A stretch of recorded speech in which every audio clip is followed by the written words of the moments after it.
appointed as a community chief after this thing.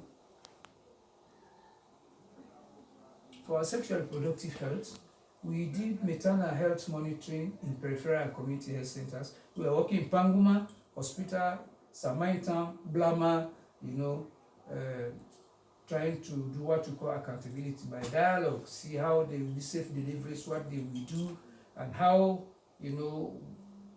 those challenges that they will have when we have coordination meetings, how we present it, because we belong to the Gender and Child Committee, steering committee set up by the Ministry of Social Welfare and Gender and Children Affairs.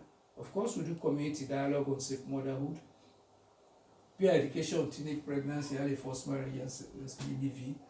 We have formed what we call Girls Alert Club. These are rapid response structures we set in schools to raise the red flag on sexual abuse, gender-based violence, early, forced marriages in communities. We train them in what we call CAR skills, communication, advocacy, and reporting skills, so that when they report anonymously and people will not know who is reporting, but then we still continue to work with them. We have made some successes in that.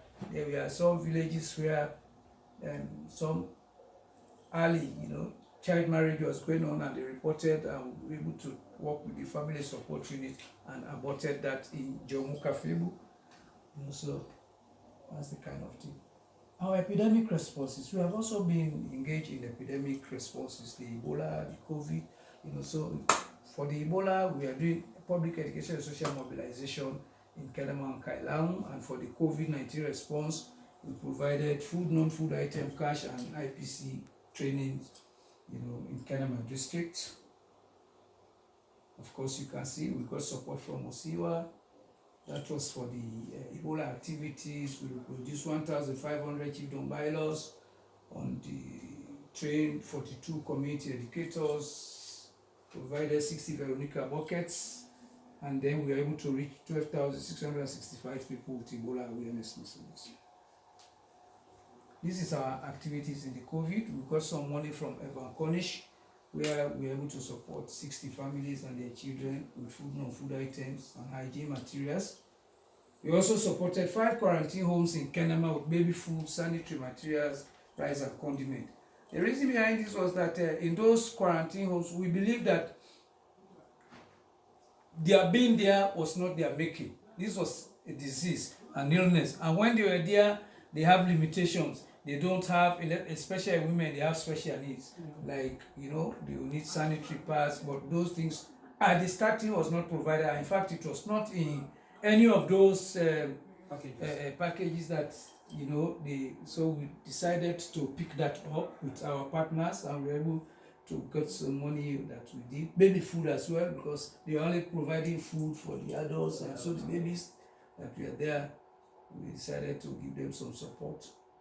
And rice and condiments. We also supported the hospital with some money for condiments at the start of this thing when government has not got support. We were able to support 45 caregivers of children in street situation with cash and training. You can see one of the lady just receiving the money from our admin finance. That lady over there is one of our students at the Skills Training Center. They were actually engaged in preparing face masks. You can see the face masks. Yeah. So that was their own contribution. Those face masks we share with in our communities. Of course, this is our work with the children in street situation. We have been able to work with 40 of them to keep them safe. And so we support 40 of them with social protection, digital literacy, and life skills. We provide 45 caregivers with small business grants. Each parent was given about 700, was it 700 or 900? 700,000. And this was witnessed by the representatives from the local council, from the Ministry of Social Welfare, Gender and Children Affairs, and the Civil Society Network. In terms of partnership, we have been working with Child Hope UK since 2012, Tools for Self-Reliance since 2013. NCs and Christian Aid gave us some support in 2013.